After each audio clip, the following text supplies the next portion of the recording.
அனைவருக்கும் வணக்கம். Rams power தங்கமுகம் YouTube channel வழியாக உங்களை சந்திப்பதில் மிக்க மகிழ்ச்சி.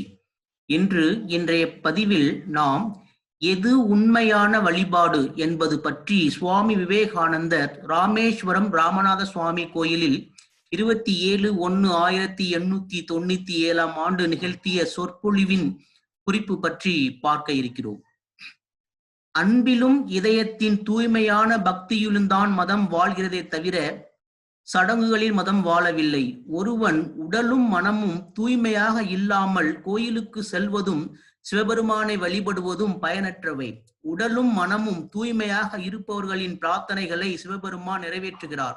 ஆனால் தாங்களே தூய்மையற்றவர்களாக இருந்து கொண்டு பிறருக்கு மத போதனை செய்பவர்கள் இறுதியில் தோல்வியே அடைகிறார்கள். புற வழிபாடு என்பது அக வழிபாடின் அடையாளம் மட்டுமே ஆகும். அக வழிபாடும் தூய்மையும் தான் உண்மையான விஷயங்கள். இவை இன்றி செய்யப்படும் புற வழிபாடு பயனற்றது. இதை நீங்கள் மனதில் பதிய வைத்து முயற்சி செய்யுங்கள். நாம் எதை செய்ய வேண்டுமானாலும் செய்யலாம். பிறகு ஒரு திருத்தலங்களுக்கு சென்றால் அந்த பாவங்கள் எல்லாம் மன்னிக்கப்பட்டுவிடும் என்று நினைக்கும் அளவிற்கு கீழான நிலைக்கு இந்த கலியுகத்தில் மக்கள் வந்துவிட்டார்கள். தூய்மையற்ற உள்ளத்துடன் கோயிலுக்கு செல்லும் ஒருவன் ஏற்கனவே தன்னிடம் இருக்கும் தன் பாவங்களுடன் மேலும் ஒன்றை அதிகப்படுத்துகிறான். கோயிலுக்கு புறப்பட்ட போது இருந்ததை விட இன்னும் அவன் மோசமானவனாகவே அவன் வீடு திரும்புகிறான். திருத்தலங்கள் புனிதமான பொருள்களாலும் மகான்களாலும் நிரம்பி இருப்பவை. மகான்கள் வாழ்கிற இடங்களில் கோயில் எதுவும் இல்லை என்றாலும் அந்த இடங்கள் திருத்தலங்கள் தான். 100 கோயில்கள் இருந்தாலும் அங்கே புனிதமற்றவர்கள் இருப்பார்களானால் அங்கு தெய்வீகம் மறைந்துவிடும். திருத்தலங்களில் வாழ்வதும் மிகவும் கடினமான செயலாகும். காரணம், சாதாரண இடங்களில் செய்யும் பாவங்களை சுலபமாக நீக்கிவிட முடியும். ஆனால் திருத்தலங்களில் செய்யும் பாவத்தை நீக்கவே முடியாது. மனதை தூய்மையாக வைத்திருப்பதும் பிறருக்கு நன்மை செய்வதும் தான் எல்லா வழிபாடுகளின் சாராம்சமாகும். ஏழை எளியவர்களிடமும் பலவீனவர்களிடமும் நோயாளிகளிடமும் சிவபெருமானை காண்பவன் தான் உண்மையில் சிவபெருமானை வழிபடுகிறான்.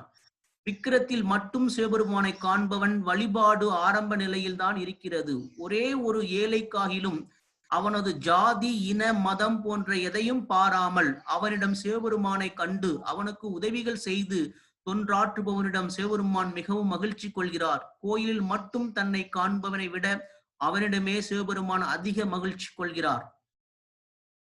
ஒரு பணக்காரனுக்கு ஒரு தோட்டம் இருந்தது. அதில் 2 தோட்டக்காரர்கள் இருந்தார்கள். ஒருவன் சோம்பேறி, அவன் வேலையே செய்ய மாட்டான்.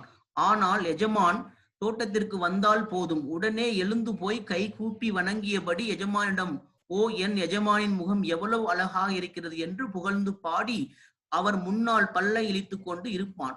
மற்றொரு வேலைக்காரன் அதிகம் பேசுவதே இல்லை. ஆனால் அவன் கடினமாக உழைப்பான். பல வகையான பழங்களையும் காய்கனிகளையும் பயிர் செய்து நீண்ட தூரத்தில் வசிக்கும் தன்னுடைய எஜமானின் வீட்டிற்கு சுமந்து கொண்டு செல்வான். இந்த 2 தோட்டக்காரர்களில் யாரை எஜமான் அதிகம் விரும்புவார்? சிவபெருமான் தான் அந்த எஜமான். இந்த உலகம் அவரது தோட்டம். இங்கே 2 வகையான தோட்டக்காரர்கள் இருக்கிறார்கள். ஒரு வகையினர் சோம்பேறிகள், ஏமாற்றுக்காரர்கள். அவர்கள் எதுவும் செய்வதில்லை. சிவபெருமானின் அழகான கண்களையும் மூக்கையும் மற்ற குணநலங்களையும் பற்றி பேசிக் கொண்டிருப்பார்கள். ஏழைகளும் பலவீனமான எல்லா மனிதர்கள், விலங்குகள் மற்றும் அவரது படைப்புகள் அனைத்தையும் மிகுந்த கவனத்தோடு பராமரிப்பவர்கள் மற்றொரு வகையினர்.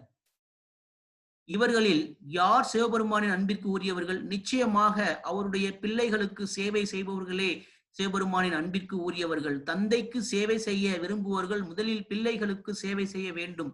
சிவபெருமானுக்கு சேவை செய்ய விரும்புவர்கள் முதலில் அவருடைய குழந்தைகளாகிய இந்த உலக உயிர்கள் அனைத்திற்கும் தொண்டு செய்ய வேண்டும்.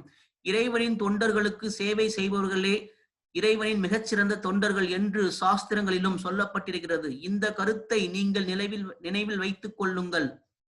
மீண்டும் சொல்கிறேன், மன தூய்மையுடன் இருங்கள். உங்களை நாடி வரும் ஏழைகளுக்கு உங்களால் இயன்ற உதவி செய்யுங்கள். இது நல்ல செயல். இதன் பலனாக உங்கள் இதயம் தூய்மை அடையும். அதனால் எல்லாரிடமும் குடிகொண்டிருக்கும் சிவபெருமான் உங்களிடமும் வெளிப்பட்டு தோன்றுவார். அவர் எல்லோருடைய இதயத்திலும் எப்போதும் இருக்கிறார். அழுக்கும் தூசியும் படிந்த கண்ணாடியில் நாம் நம் உருவத்தை பார்க்க முடியாது. அஞ்ஞானமும் தீய குணங்களும் தான் நம் இதயம் என்கிற கண்ணாடியில் படிந்திருக்கும் தூசியும் அழுக்கும் ஆகும். நமது நன்மையை மட்டுமே நினைக்கும் சுயநலம் பாவங்கள் எல்லாவற்றிலும் முதன்மை பாவமாகும். அதாவது நமது நன்மையை மட்டுமே நினைக்கும் சுயநலம் பாவங்கள் எல்லாவற்றிலும் முதன்மை பாவமாகும். நானே முதலில் சாப்பிடுவேன், மற்றவர்களை விட எனக்கு அதிகம் பணம் வேண்டும், எல்லாம் எனக்கே வேண்டும், மற்றவர்களுக்கு முன்னால் நான் சொர்க்கம் போக வேண்டும், எல்லோருக்கும் முன்னால் நான் முக்தி பெற வேண்டும் என்றெல்லாம் நினைப்பவன் சுயநலவாதி. சுயநலம் இல்லாதவனோ, நான் கடைசியில் இருக்கிறேன், சொர்க்கம் செல்வதை பற்றி எனக்கு கவலை இல்லை, நான் நரகத்திற்கு செல்வதனால் என் சகோதரர்களுக்கு உதவ முடியுமானால் நான் நரகத்திற்கு செல்லவும் தயாராக இருக்கிறேன் என்று சொல்கிறான். இத்தகைய சுயநலமற்ற தன்மைதான் ஆன்மீகம். இத்தகைய சுயநலமற்ற தன்மைதான் ஆன்மீகம். சுயநலம் இல்லாதவனே மேலான ஆன்மீகவாதி. அவனே சிவபெருமானுக்கு அருகில் இருக்கிறான். அவன் படித்தவனாக இருந்தாலும் சரி, படிக்காதவனாக இருந்தாலும் சரி, அவன் அறிந்தாலும் சரி, அறியவில்லை என்றாலும் சரி, அவனே மற்ற எல்லாரையும் விட சிவபெருமானுக்கு அருகில் இருக்கிறான். சுயநலம் கொண்டவன் எல்லா கோயில்களுக்கும் சென்று வழிபட்டிருந்தாலும், புண்ணிய தலங்கள் அனைத்தையும் தரிசித்திருந்தாலும், சிறுத்தையை போல் தன் உடல் முழுவதும் மத சின்னங்களை அணிந்திருந்தாலும் அவன் சிவபெருமானிடமிருந்து விலகியே இருக்கிறான். இவைதான் சுவாமி விவேகானந்தர் ராமேஸ்வரம் ராமநாத சுவாமி கோயிலில் 27/1/1897 நிகழ்த்திய சொற்பொழிவின் முக்கியமான சுருக்கமாகும். நன்றி, வணக்கம்.